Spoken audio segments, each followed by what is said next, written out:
We're going to be talking about the CPSCM certification, which stands for Certified Purchasing and Supply Chain Manager. If you go to our homepage, and I'm just kind of showing you a snapshot here, it talks about our certification program and also about our partnership with the University of Houston, who spent almost a year analyzing and assessing our program before agreeing to put a contract in place and supporting us with our efforts. And what is it that we're trying to accomplish with this program? We have one vision, and it's very, very simple. It's to transform your purchasing and supply chain management organization to be and be perceived as a value-added center of profit. And our experience from the last quarter century and beyond indicates that in general, purchasing and supply chain management departments aren't viewed as that. And this is the transformation we want to try and make. And our program, this certification program, is really intended to help both individuals and organizations. And in many cases, organizations choose to sign up their entire department. And in doing so, it helps move us towards this agenda to stop being viewed and treated and funded as a overhead and service organization and start being not only acting as a value-added center of profit, but also being a value-added center of profit and having a seat at the table with the executive staff. And as I like to say, if you don't have a seat at the table, then you're on the menu for lunch. And frequently that's exactly what happens, especially to procurement organizations. So before we jump into this, it's really important to give a quick background and to put things in perspective. The procurement function, and I'll generically refer to it just as procurement throughout as opposed to procurement and supply chain management. The procurement function is a function that is completely assembled by accident. It's the only one out of all business functions. People plan for careers coming out of high school in marketing, sales, operations, accounting, finance, human resources, and so forth. Nobody plans to be in procurement. In fact, for almost a 30-year period in 23 countries, I've queried over 30,000 people in our profession, and only 8 have indicated that they plan to be in this profession. So we're the only one that's assembled by accident. And the reason you need to know this is it has, and my research and practice shows, it's had dramatic negative consequences on how we've put together our processes and procedures and how we've come to operate as procurement organizations. And it really needs to change. Academia is not helping us. Most frequently, not only can you not get a degree in procurement, oftentimes there's not a class in procurement or a book in procurement or a chapter, a page, not even a sentence sometimes. There are institutions where you can get even advanced degrees in procurement and supply chain management, but that is certainly the exception and not the norm. So academia is not helping us. Companies, in my experience, are still trying to understand purchasing. They don't totally get it. And they ask the question, eventually, at some level in the organization, they ask the question, well, if you're saving me all this money, where is it? Show it to me. It's not in my budget. And so there's these perceptions about procurement that there's a lot of factors that they don't understand. And ultimately, they tend to defer back to procurement's job is to stay out of the way. The less, if I'm hearing about them, it means there's something wrong. It means they're getting in the way and they're not helping me get product or service out the door. And that is not a good way to be perceived inside the company. And eventually, private and public sector, every part of the world I've found, eventually procurement reports to somebody in the company who doesn't understand procurement. And this is a tragedy that's impacting us. So we cannot await for the profession to come around and start recognizing us. We have to grab the bull by the horns. And the current set of training and programs and things that are out there now are very, very robust and solid, but they're not putting us on this path to the Holy Grail. They have a different set of valuable objectives that they're focusing on achieving, and we'll talk about that and what differentiates this program. And you have to decide what's right for you and what's right for your company. And so this may be the most powerful slide you ever see, and I know because I've showed this probably to hundreds of companies by now, and it's it's proprietary. It's a function of a quarter century of research and practice with companies. This funnel represents the width of it from left to right represents time allocation, and the length from top to bottom represents over time. And so if the funnel is narrow, that means you're not spending a lot of time, but as it widens, it means you're spending more time. And our profession lives in a world where they're buying things quickly.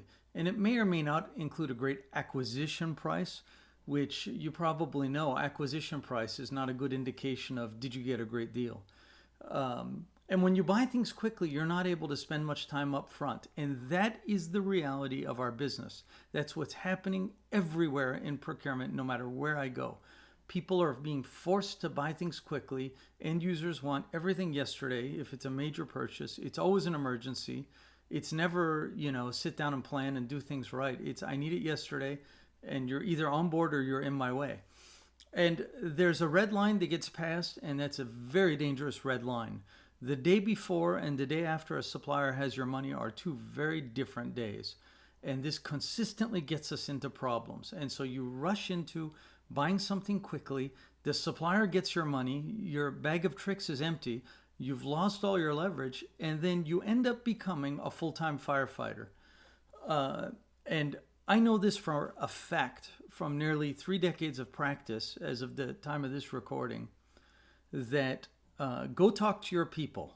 If you're a chief purchasing officer, which if you're watching this video, you probably are, a CPO or above, go ask your procurement people, any of them, no matter what level they are, what percentage of time they spend each and every day in unplanned activities, and the answer will be between 50 and 90% with an average of 70%.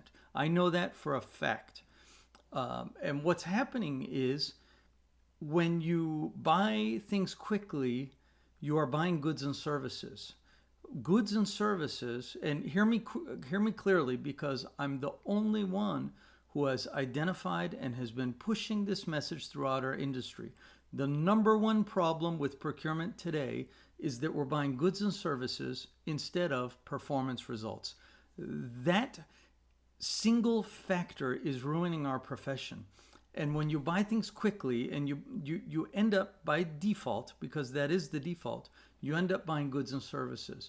And then you buy goods and services, which gives you assurances of really nothing.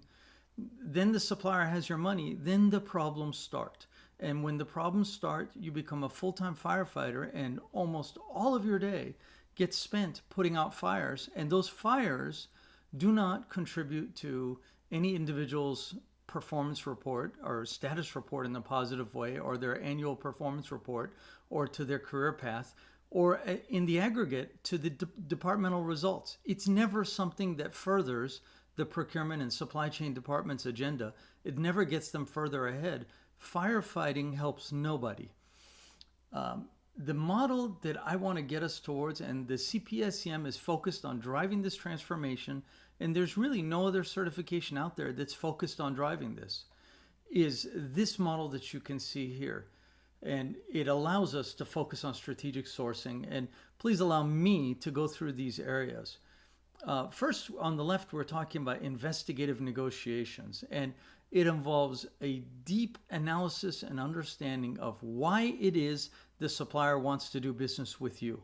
And if you assume that the reason they're doing business with you is for the money, then guess what? It's a self-fulfilling prophecy. The entire negotiations will be about fighting over the money. And in the very end, you'll surmise that I was right. It was about the money. However, my research and practice in 23 countries with over half of the Fortune 100 and with many of the Fortune 500 tells me over and over and over again that many times suppliers have a very strong interest, and most of the time, I should say, have a very strong interest that's unrelated to the money. And since you don't investigate and look for it and ask what that is and do research, you'll never find out what that is. And if you do consciously go after that, if you do look for the money, and look for why it is they want to do business with you, then you can look at value creation strategies. And I have very real examples, most of them with my fingerprints all over them, that demonstrate up to 97% cost savings. And that's really not an exaggeration. It's not the norm, but it's not an exaggeration either. There's tremendous cost savings opportunities by figuring out what is it that the supplier values as much as the money, or maybe more than the money, or almost as much as the money. And how much does it cost me to try and figure out how to give them those things? And I've got lots and lots of examples and strategies of how to do that.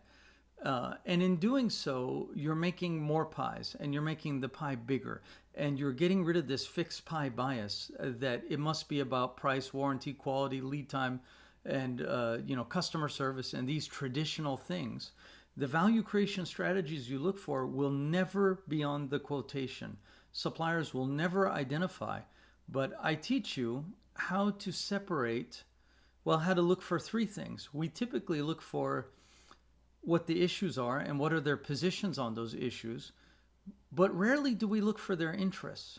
And those interests never show up on a quotation response or a proposal.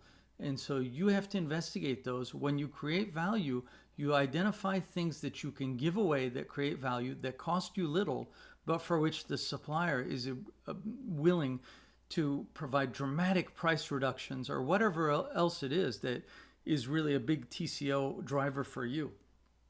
I don't see our profession doing this. And it's a source just right there and there. At that point, if you stopped there, it's the source of tremendous opportunity. Then the next one is design for TCO, and that's really my own term. Design for TCO means, we live in this world where we're waiting for the end user to bring the scope of work, to bring the specification, and we're standing there waiting like a baton race, and the end user is running with the baton and trying to give it to you. And as you anticipate this, you can't do anything until you get it.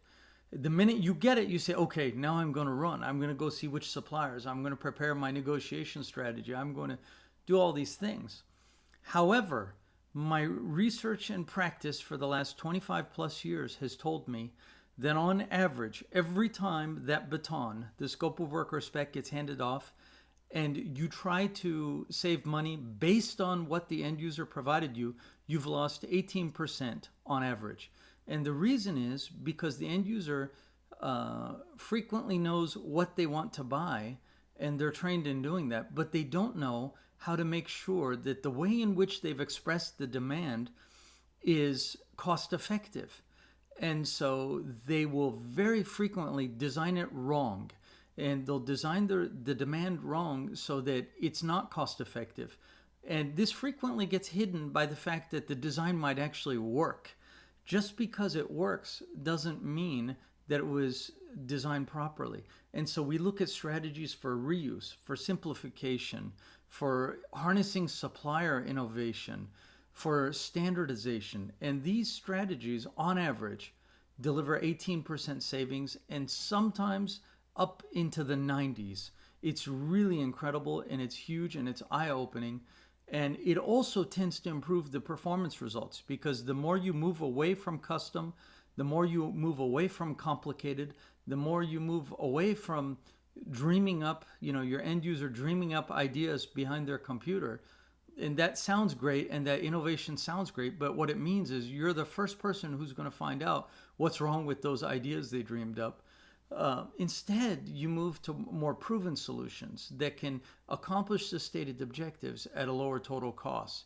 Once again, I don't see our profession doing this very consistently. Probably only the automotive profession is the one that I've seen doing this pretty well.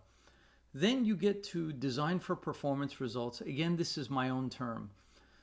With design for performance results, remember I said that the number one problem in procurement today is that we're buying goods and services instead of performance results. And we've got this cycle that I've been watching my entire career happening over and over in procurement, and we keep going into this cycle and going through the same steps and expecting a different result, and it keeps not happening. Somehow we keep thinking next time it will. That cycle is the end user asks for goods and services, you solicit for goods and services, you negotiate for goods and services, you contract for goods and services. Then when the supplier delivers goods and services, the end user complains because they wanted performance results, but they never documented and stated what those performance results were, except once they don't receive them, they sure suddenly become aware of those things. And so, if you go out and look at most of the training out there, when they talk about supplier management, they say, okay, we've signed the contract and now let us show you how to manage the supplier. It's my experience that that's totally wrong. These are smart people teaching smart techniques, but it's like raising, a child to age 16 and then having somebody tell you or proclaiming, okay, now I'm going to start teaching my child values using very good methods. It's too late is the problem. And in this case, the supplier already has your money. And so what you really want to do, and what I show how to do, is to stop trying to influence these things post-contract because you have no leverage. It's too late. And to start re-architecting the entire procurement lifecycle from the very beginning to be singularly focused on the acquisition of performance results. I don't want anybody listening to this video to ever buy goods and services again. And by the way, all of our standard contracts are written for goods and services, which is, and you can't blame the contracts because the contracts don't know what you're buying.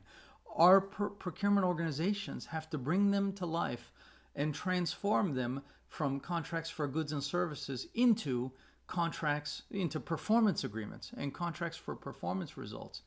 And people ask me, well, my end users aren't going to do this. How am I going to get them to get on board with this transition? I show you exactly how to motivate them because all of this is in their best interest. If you're a full-time firefighter or your people are, their end users are right there with them putting out fires, and it's preventing them from getting to their day job the same way it's preventing your people from getting to their day job. Then we get into total cost analysis, and out of everything we talk about on this page, this is the only thing that's really being taught elsewhere. We have a lot of very smart people out there and very capable organizations teaching total cost analysis, and I do it as well here. And we cover all the different types of total cost analysis and the different types of costs and cost drivers and how to understand those cost drivers and how to do total cost models and should cost models and must cost models and benchmarking, and we'll have cases on these things. And then we'll really get to something that I don't see happening enough, which is how to take costs out of the supply chain. Because you have to remember, whenever, we've gotten more and more sophisticated at squeezing suppliers. We've gotten more and more sophisticated strategies and techniques and approaches to get suppliers to agree to a lower price. But it's a great accomplishment, but from a supply chain perspective, it's not an accomplishment at all. Because if you figure out how to squeeze $1 million out of the supplier, well, you didn't actually improve the chain by $1 million. You shoved, I should say, $1 million back upstream in the supply chain. But that $1 million never left the supply chain. It's still there. It's just somebody else made less profit so you could report more savings. You will never have an eager dance partner when your only endeavor is to reduce supplier profit margins or supply chain profit margins. You never will. You might be successful, but there's limited returns on those success strategies. And what we really want to do, I suppose we'll always be pushing costs along the supply chain. That won't stop, and I can't advocate for us not to, and I show you how to do it. But I also show you how to identify which costs shouldn't be there to begin with, and how to collaborate with the supplier. In fact, how to give the supplier a gold badge to go and drive and put recommendations and set expectations on them in a process that I call SCM Light, Supply Chain Management Light, in this certification program, to identify those costs, take them out, and then you will have an eager dance partner, because the supplier stands to gain just as much as you, because you kept the focus on the desired performance results. You didn't take the wrong costs out. You took the right costs out, and your chain becomes more capable and agile and effective. And after doing these things, then you pass the red line where the supplier has your money. And then the time allocation on firefighting, well, it never goes away. You will always have some amount of firefighting. However, it will dramatically reduce. And the companies I've worked with to go through this transformation are, quite frankly, flabbergasted, and they're so thrilled that they're able to solve their organizational problems without having to get more headcount, because the headcount they had was focusing on the wrong things that was adding almost zero value. Even in my own journey, as spending 18 years eventually as an executive for procurement within Intel Corporation, in the early years, I was working 70 hours a week. And by really developing these principles, I was able to get it down to 15 hours a week. It took 2 years for me to make that transition, but I was discovering these things on my own because I knew the existing practices. And in fact, the people around me who had been there for 30 years, I found out had 1 year experience 30 times. And I knew there had to be something different. This slide captures the transformation and gets us on the path to strategic sourcing. And this is, with the exception of total cost analysis, proprietary content that's within the CPSCM certification program. And so then I want to share with you the manifesto for this organization. We want to stop buying goods and services and start buying performance results. We want to stop viewing contracts as a seatbelt or a necessary evil. We want to start using them as a way to prevent excursions and drive performance results. Very, very few organizations, I'm hard pressed to think of even a couple, are good at writing performance agreements, not that react to excursions, but to prevent excursions. And then when the excursions happen, and by the way, I've written a book on purchasing contract law. When these excursions happen, what are the predefined remedies for failure to perform? You will not find a training or a certification program out there that focuses on this angle. And only procurement can make this change, and supply chain. They're the only ones that can do it, because these are commercial terms that need changing. And the lawyers, when they approve a contract, they're only looking at the legal terms: limitation of liability, indemnification, intellectual property, damages, insurance. These are things that go wrong once every 4 or 5 decades. But if you look at the commercial terms, those are the things that go wrong every single major contract. That's why procurement needs to get a hold of the reins, and they need to stop relying on the legal department, and they need to learn how to write performance agreements. This program, the CPSCM, shows them how to do that. We need to stop focusing on transferring value. I call it parasitic value creation, which means in order for you to benefit, the other person must lose the equivalent amount. Squeezing price is exactly that. The big opportunity is on creation of value, and this program is filled with tons of real examples that really demonstrate how to create value and how to get you thinking differently about negotiations, and to stop focusing just on how can I achieve my objectives at the expense of the other party. Then, there's so much information out there on negotiation tactics and counter tactics, and good guy, bad guy, and puppy dog in the window, and the Columbo strategy. And, when I was working in Intel, they brought in high-paid consultants who taught us 100 tactics and counter tactics. And in retrospect, these are things that should have died with the 1960s. Can you imagine a supply chain that's predicated on each link trying to use deceptive tactics and counter tactics with the next link to try and achieve their objectives? You just can't do this with a supply chain. This is not where our profession is going. You need to know how to do investigative negotiations with a focus on outcomes that both parties can benefit. I don't even like to use the term win-win, because it's been so overused and it's become so trite, and it's come to be interpreted as split the pie down the middle, which is lose-lose. And so I call it instead really investigative negotiations, and how do you create that value? And that is why your people are getting paid the big bucks, to figure out how to do these things. And then, there's a lot of behavioral influence techniques being taught. Go look at any negotiations course or seminar out there, and you tell me if there's anything in there about cost analysis, really getting into the details. It's very, very, very rare that you actually find that. They're all focused on behavioral and psychological strategies that focus on influencing the right hemisphere of the brain.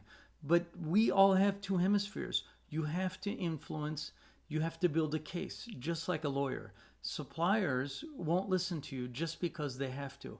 And if they do, then you're throwing your weight around.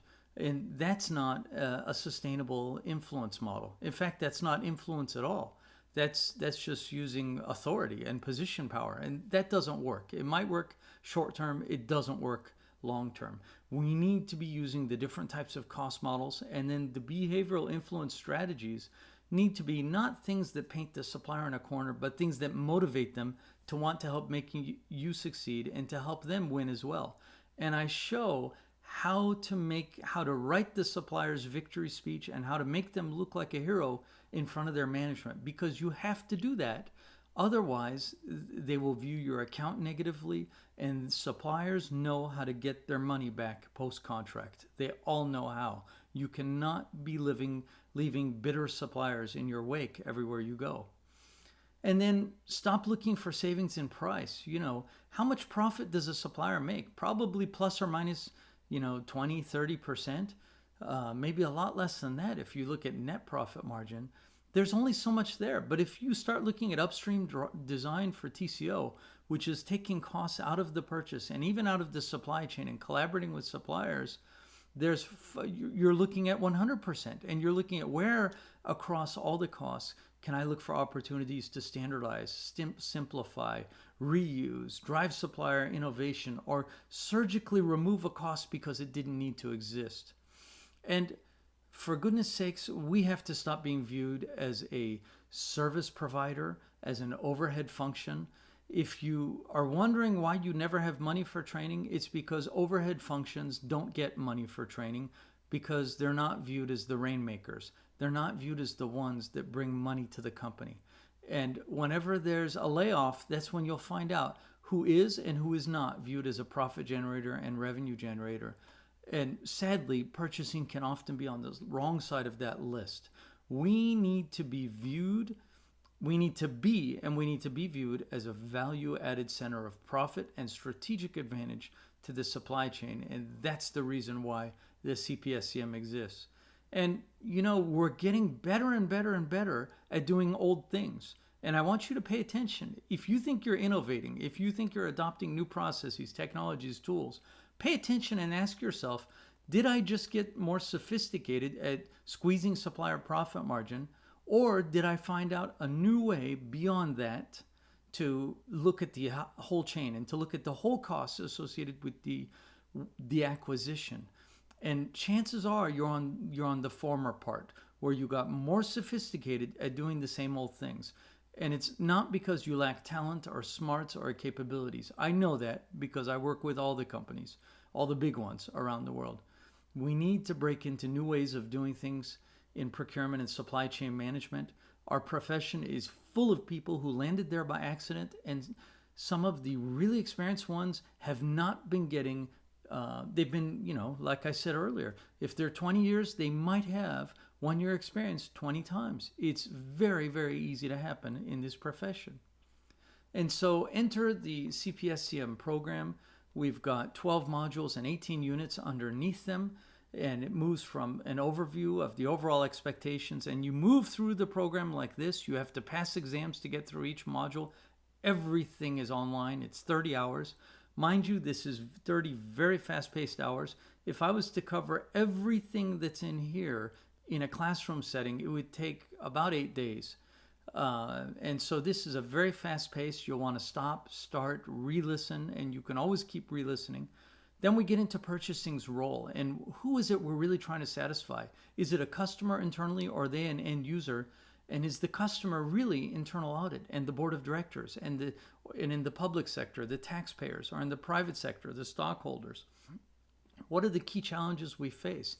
How can we move away from placing purchase orders and be more strategic? And so we look at all of these challenges and how to optimize the role, and we even talk about time management, because I have found that there's some very unique time management problems that are happening specifically to our profession that are keeping us in this 50 to 90% of every day spent on unplanned activities that prevents us from being strategic no matter how much you learn. Then we get into principles of total cost, and what are the costs and what are the cost drivers, and comparing acquisition costs to total cost, and what does that look like and how do we measure it, and then looking at cost modeling in action and how to do cost modeling, how to present it, and why simpler is better. The more complex cost models cause the biggest problems in my experience. And even if you learn very complicated cost models, you're unlikely to go and do them back at your desk. So I push simplicity because simplicity tends to have fewer errors, fewer variables involved. And I show how to do these cost models, must cost models, should cost models, total cost models, best practices in cost modeling, and then benchmarking, and when to do each one of those. Then taking costs out of the supply chain, which is different than squeezing a supplier for price. And what's the difference between a price reduction, between a supply chain cost reduction? How do we identify these opportunities for supply chain management light, as I call it? How do we get management aligned on these strategies? How do we get the supplier aligned? Then how do we implement these opportunities and continue to improve upon them? And really, I will show you how to be the maestro and how to have your supplier be the orchestra. Because far too frequently, our procurement professionals are feeling like they're the maestro and the orchestra, and you need to make your suppliers earn the big fat PO they're getting every month. You need to have your people being the maestro and the suppliers being the orchestra. Then we get into tenets of purchasing contract law, and we talk about the fundamentals of contracts and what a contract is, and uniform commercial code and common law and all of these things. And by the way, it doesn't matter what geography you're in. This applies universally around the world. I've done this kind of stuff in countless countries. In fact, I train lawyers because on the commercial side, which they tend not to get as much training in themselves. And so it doesn't matter what country you're in. And by the way, we talk about some of the global contract aspects. Then we get into all the different types of contract terms and conditions. Not only do we define them, but we show what level of risk you can anticipate, what the key gotchas are, what the supplier's opening position will be, because we've been doing this for long enough. My practice and my research tells me what suppliers are going to try and do, what they're going to try and slip past you, what they'll hope you don't notice, where they'll try and create escape hatches to undermine something that you wrote elsewhere that you thought was a benefit, what things they'll try and avoid or what things they'll try and insert. All of that will be there. And I'll also have how you should respond and what your bottom line position should be for all these things. Then we'll get into a case that's the mother of all cases, where a very, very senior commodity manager, I've had all the guilty have been protected, the company names have been whited out, and the individual names have been whited out. But a very senior commodity manager for a Fortune 50 company signed a contract with a supplier without taking it to legal, without changing or negotiating anything, and it turned into a lawsuit. And it turned into this person being fired from his Fortune 50 company. You'll get that contract and you'll work on it, and I'll challenge you on how to change everything in there, and your eyes will be opened as to what kind of things can happen when you don't pay attention and you don't put performance agreements in place. And then we go into behavioral strategies and all the different types of strategies to influence and to how to listen. And the best negotiators are not great talkers, they're great listeners, and how to gather data and how to formulate a strategy that motivates the supplier, makes them want to work with you, and makes them want to help you be successful, and to couple that with the database strategies we learned from Module 4. Then we get into pre-negotiation planning. You know, Abraham Lincoln said, if I have 6 hours to cut down a tree, I'll spend the first 4 sharpening the axe. And this is exactly how this certification program is structured. If you noticed, we're all the way out here in the program and we haven't even held negotiations yet. This certification program is not about what to do in the negotiation room. It's all about what you do before you ever enter the room, because I make the very strong assertion that negotiations are won and lost before they ever start. And then you have holding the negotiations, different strategies, and all the way down to where to sit and about people's names and how to build equity with people and how to watch behaviors and when to take breaks and how to challenge the supplier, how to leave the room, and the different ways to walk from a deal, but to do it in a way that's productive. And actually, I discourage walking from the deal. I show how to leave the room and to set a challenge and to get the supplier to rise up and how to slash the cycle time associated with negotiations. Then we get into post-contract management, and by this time the funnel's is right side up the way it's supposed to be, and you should not be spending 50 to 90%. You should be spending about 10% of your time max in unplanned activities. And then we get into the supplier management strategies and indicators and what I call results-oriented success metrics instead of the ones that measure the wrong things, or they might measure the process. I'll show how to manage this process, but in reality, this module 11 is actually showing how to re-architect everything before it to be focused singularly on the acquisition of performance results, and then how to make sure that manifests properly post-contract. And so we get into every aspect of it, and I take procurement and supply chain out of the role of doing all the work for the supplier, and I shift the supplier to owning their own success and to doing the report outs. And I even give templates and forms for you to have that done and how to do it with far less time allocation, with the supplier doing all the legwork. Procurement and supply chain is the maestro and the supplier is the orchestra. Then we talk about how to leverage your CPSCM certification. If you do all this and you don't do things differently, and your people, with you as the CPO making this decision, and your people don't do things differently, then we've all failed together. I will show you that roadmap of what you need to do to start doing things differently to drive success. And you'll have 12 exams along the way. The exams are online. You take them until you pass them. There's no time restrictions, but you have to get 90% or better to move on to the next one. This is, as a part of being on demand, it's hosted by Amazon S3, the most robust server system in the world. We have, in the years of this program, we've never yet had a report of the system being down. And I'm proud to say almost 99% of the technical tickets we receive are because somebody forgot their password. And it's because they didn't see that they just have to click on forgot your password. And so really, other than that, we have not had technical problems. And then throughout, here's the good news. This is the only certification program in the world where you have a private instructor. You will hear me as your private instructor throughout this 30 hours. And you can listen to me over and over. And when you're done, you can go back and cherry pick and say, I want to listen to Module 3 again. Or I want to listen to Module 5, Unit 3 again. I want to keep training myself. Throughout, you will hear my voice. And as you see the materials, no other program in the world has that. And so if we look at this, the different ways to do it, that was the online program. If we want to do this in-house for your organization, I typically truncate the materials. I focus on the most powerful components, and I make sure I deliver a slam dunk. And it's a 5-day program, in-house certification. This can be as big as you want it to be, or as impactful, I should say. We can really customize it, which involves a lot of activities to assess your organization, to interview your organization, to meet with key people, to understand what's working and what's not. And based on that, to customize cases and strategies that go into the program that really address your biggest opportunities and address your biggest weaknesses. This becomes far more powerful.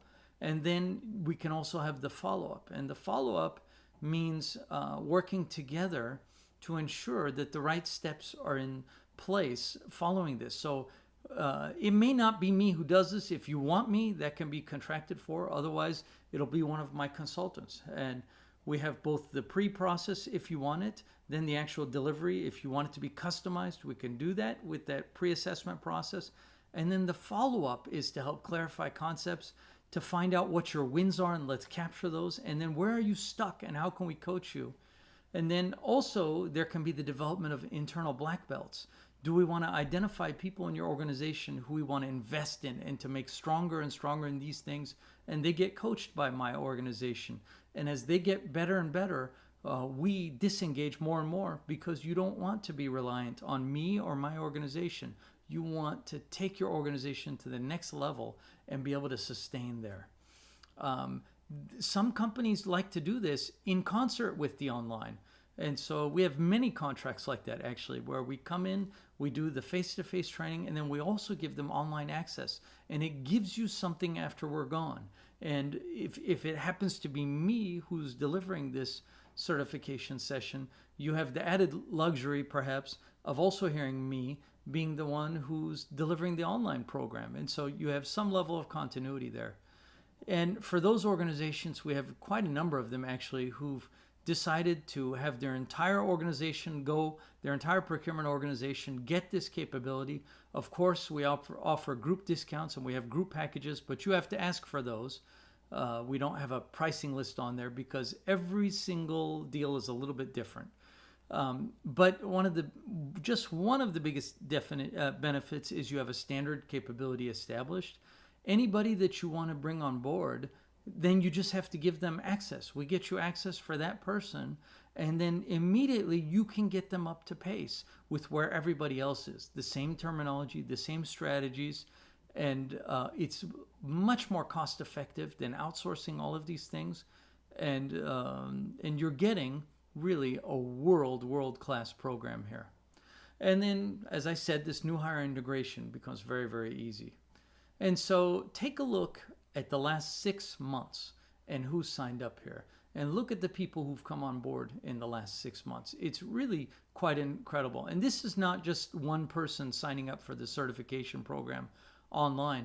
In this case, I'm talking about people who said, we want to allocate people. We want to get a number of people trained. We want to get it in-house. We want to, do these kind of things. And now they've established some of this capability internally, and they've got CPSCM graduates in-house who are driving this strategy, and they've committed resources, and they've viewed it not as a cost, but just as an investment. And this is just from the last 6 months from the time I'm making this presentation. We have an advisory board, and this advisory board comes from the best in the business, from Harvard University, and an instructor for graduate level, master's level supply chain management courses.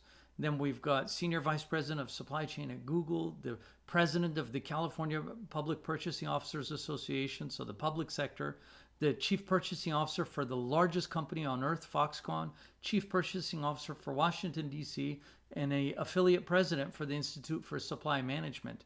It does not get better than this, folks, and these folks have been instrumental in helping guide this program and getting it to being where it is, which is the best in the world. And if you're wondering about me, meet your instructor. MBA from the University of California system, have been doing this speaking training consultant for decades now. Moved my way up the Intel ladder very quickly, eventually running their global corporate purchasing operations with a $16 billion scope, and spent 18 years there, thousands of hours in over 23 countries, 2 books that have been bestsellers in our profession that you can see, Fortune, a multitude of industry purchasing articles, and I'm the only one in the world with my name, so you can find those most likely. Fortune magazine interviewed me, and they wrote an article exclusively based on their interview with me and focused on what are the key success factors for leading edge companies in the 21st century. Over 50 hours TV appearances as a purchasing expert. The 50 chief purchasing officers of the United States have collectively hired me several times to come and speak to them, to help train them on strategies to better drive procurement and negotiations for their $3.2 trillion collective budget. Harvard University has multiple times asked me to come and speak to their master's level supply chain management program. Why? Because I make a difference and help them see these things differently, and they want to be a part of that change. And also, I've innovated and founded the only procurement curriculum in the state of California out of 113 community colleges, because I care about this profession, and this profession must stop landing in purchasing by accident. We cannot allow this to keep happening. And so you can see my articles, but you're getting the world's leading thought leader and the person who's really leading the PSCM profession, purchasing and supply chain management, to the next level. Intel Corp named me the godfather of negotiation planning. Why? Because I told them, stop focusing so much on tactics and counter-tactics in the room, and let's put all of our energy on negotiation planning. And that's why they didn't call me the godfather of negotiations. They called it of negotiation planning, because that's where the focus was, and what we got in return was a dramatically better set of results. Now, let's take a look at what this program actually looks like, because you're probably dying to know. Here's what you see when you go into it. And so here's just a random screenshot. Here's module 2, and then you have the name of the module. The granularity is better when you're actually looking at it on your own screen. And while you're in, you'll hear my voice throughout, as you know. When you're in small screen mode, which right now we are, the screen is only this big, what you see is the end of module exam. So you could keep scrolling down and see all the questions, and you'll see the potential answers, but of course not the right answer. You'll have to identify the right answer. And so you'll know in advance what to look for and what areas to check for. You can keep scrolling down if you like. You can go through all of those. You can pause. You can look at them. And on the right, if you scroll down, you'll see where you are on completion to CPSCM graduation. And so whatever's green is what was the last module that you finished. And so you're probably thinking, that's nice. This is a static sort of thing. What does it really look like? Well, let's take a look. Here's the home page, as you can see. And if we go here, let me just go to members login, and sure enough, it's pre-populated. I log in, and it's doing that. It recognizes my username and password, and it takes me to where I left off. And so now I can see I already finished Unit 1, and then I'll jump into here, and it takes me to Principles of Total Cost. Now, I can either full screen and have it like this, or I can get out of this and be into the small screen. And then, so you can see all the exam questions are here, and you keep going down, and the exam questions go, and you can also see where you are in terms of going towards completion of the program. So it's really nice. It depends on what you like. Most people like to do a hybrid of the two. And then when you press play. Welcome to Module 3, Principles of Total Cost. And so you can see one of our biggest mantras with teaching some of the different 6% sorts of things critical that we here might be for looking more at. is calculated in And you have specific. all Note sorts of different that things there's that fixed you have costs in the that need to be program. All of them average are fixed with costs and fixed me costs per units as well. as your personal And so instructor teaching these concepts. based on 9,000. And so you have your personal instructor throughout. People have told us over and over again that they love this program, and they love that it's not memorization. They love that it's real, it's focused on application, and the questions are not memorization oriented, the test questions. And so really this is so much different than buying books from an association and having to drive someplace to take an exam. And that is the state of our profession at the moment. And so there's the homepage, but of our website for the Center for PSCM Excellence. And if you go here and if you're interested, you can see you can sign up for a video that'll talk about it at a very strategic level. And especially, again, if you're a CPO, you'll want to watch this. The 7 Habits of Highly Effective Purchasing and Supply Chain Management Professionals talks through the strategies and my belief system and our institution's belief system on what are the things we need to be doing better. And you'll love this video. And it's very much in the style of the training that you're going to be getting with CPSCM, you and your organization. And so if we do a quick comparison, first of all, I've been saying throughout, and I'll say it again, all the major programs out there are very, very good. I really can't say anything bad about them. For what they're intended to accomplish, they do a good job. They're put together by smart people. You have to decide what's good for you. I don't want to get into names here because it's something I'm not interested in doing. But we have Competitor A is a major organization. If you look at and they've been around a long time, and if you look at their founder and leader experience, it's not really a founder or a leader, it's a group organization. They don't have their continuing education units issued by a third party. It's self-issued, and so they self-ratify and self-issue. The programs are not issued by them online. You pay them, and you pay for the books. There's no private instructor. You're reading the materials and you're studying the materials, and then You continue, well, you'll have the books forever, but in terms of certification, there's annual renewal fees. And the focus is broad, and you'll find this very consistently. Broad means it covers the A to Z, the soup to nuts of everything there is in procurement and to a certain extent in supply chain. But it's meant to focus on an understanding. If you had no background in it, this is a very good program to go in, to get understanding, to have a baseline, to understand the definitions, to memorize those definitions, and to have a strong foundation off of which to enter the workforce or to continue to improve yourself in the workforce based on that foundation. This competitor B is it's an online program founded by the president and the thought leader behind the program. If you look at his experience, he has 2 years experience as a buyer. They self-issue the continuing education units. It's available online. In terms of your private instructor, they have some places where you hear a voice, but the vast majority of it, you don't hear a voice. You see materials, you read it, and then later you take exams based on those materials. And you get a 1-year access rights, then it disappears. Once again, the focus is very broad. And I don't want you to get me wrong. Broad is a good thing. If you're just entering this profession, if that's where your people are and they need the basics and the foundation for procurement, and you want them all to have that basic foundation, this is a very good direction to go. And you can choose from any of these. With competitor C, you have somebody very capable who headed this up, who spent many, many years in public procurement. And they, again, self-issue these continuing education units. The online materials, once you pay and you get access to the online site, what you get access to is PowerPoints that were developed, as a university, as a college professor myself, I'm quite aware of this. You can select books for which the author usually had a teaching assistant develop PowerPoint presentations. And then when you order that book to use in your class, then you also get those PowerPoint presentations that were developed by those teaching assistants, usually graduate assistants.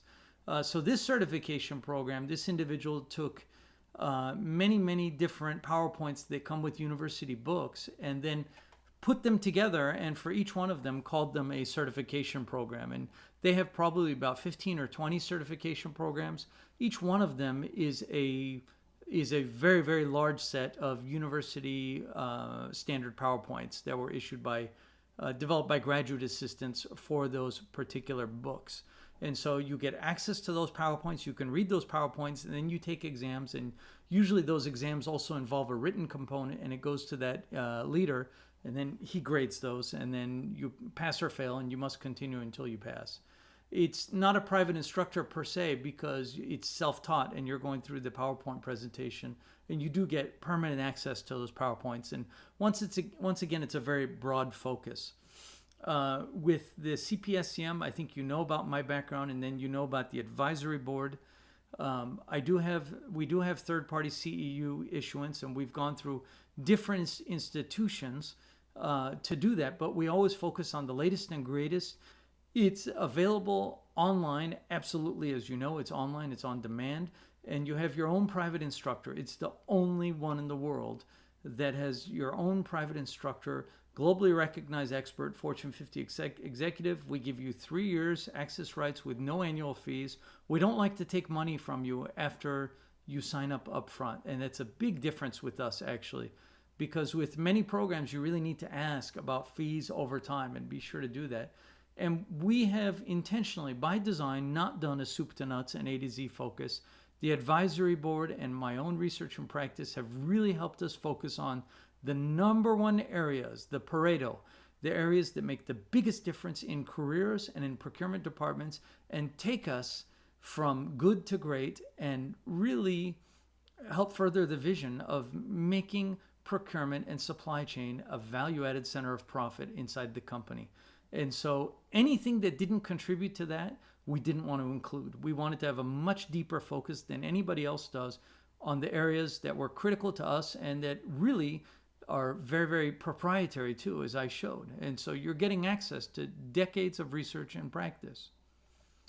Won't read these testimonials to you. These are just some that were grabbed from our website, but you can see Here's somebody up here. Somebody is talking about that she too fell into purchasing by accident. She doesn't learn by memorization. She really liked this program, and she's also has a certification from another organization. She really liked this one because it didn't involve memorization, and she highly recommended the investment. Here's another individual, and he talked about how easy it is to understand how application oriented it is, and how even others outside of procurement could take it.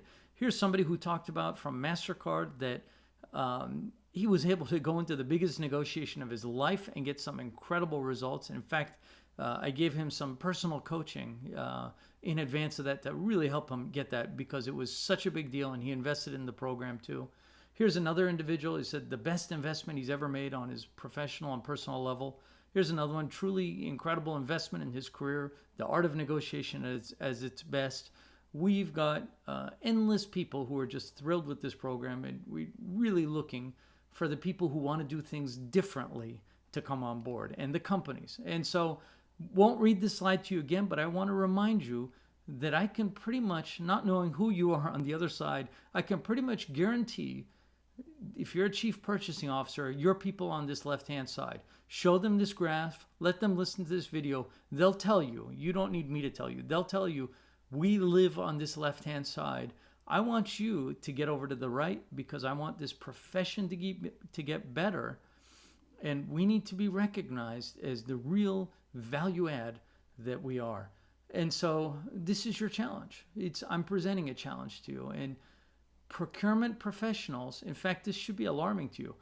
On average, my research and practice shows that they only spend up to 2% of their time in training. However, the people you're negotiating with, the salespeople, spend up to 20% of their time in training, and they have better systems, tools, budget, and resources than you. Why? Because they generate revenue, and the company invests in them, and because you are most likely viewed as a cost center and as a service provider. And when you're viewed as a cost center and service provider, the tools you get were designed for somebody else's benefit. The budget you get is just a little bit discretionary budget over. The data you get, nothing is up to par to what the salespeople you're having to negotiate with are getting. So if this was a war, it would be game over in the first week. We have to do things differently if we're going to be able to come table to table and toe to toe with the people on the other side of the negotiations. And so you have this choice. You can keep doing what you've always been doing. If you've been in the profession for 20 years, you can, get 20 years, 1 year experience 20 times and 25 times. But if you keep doing what you've always been doing, you just have to remember, you'll keep getting what you've always been getting. And nothing else seems to characterize our profession more so than our inexplicable behavior pattern of doing some of the same things over and over, like buying goods and services and soliciting for goods and services and so forth, and expecting a different result, and it doesn't happen. You'll keep getting what you've always been getting, and your people will be stuck in 50 to 90% of their day focusing on non-value added things. But what I'd really like is that you step out and do something different, and you're getting an opportunity here that's really, quite frankly, a bargain. And if your organization does not have a payback period of 4 weeks after the training is done, probably after after they've gone through a few modules. If they don't, you've done something wrong. There's something wrong internally. It means they're not practicing these things. Because I know I've worked with companies for a quarter century, helping them make this shift over to the funnel on the right-hand side. So you have an opportunity here, and it's easy for you because somebody else will do all the training.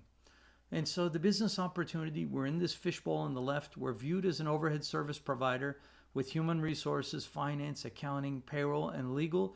And I'm telling you, that's the kiss of death. And where you want to be, there's revenue and profit generators. And those are the people that salespeople value. And with them, you have sales, marketing, research and development, manufacturing. They get invested in. And so what we need to do is we need to get out of this fishbowl. Somebody once told me it doesn't look like this fish is going to make it into the other bowl. It is going to make it. Trust me, I know, because I've watched companies do it, and we've received nothing but really positive feedback on this program and to help elevate companies. So with that, really encourage you, to step back and break the cycle. Get out of what we're doing today because it was created by smart, well-intentioned, capable people who landed in this profession by accident. Break the cycle.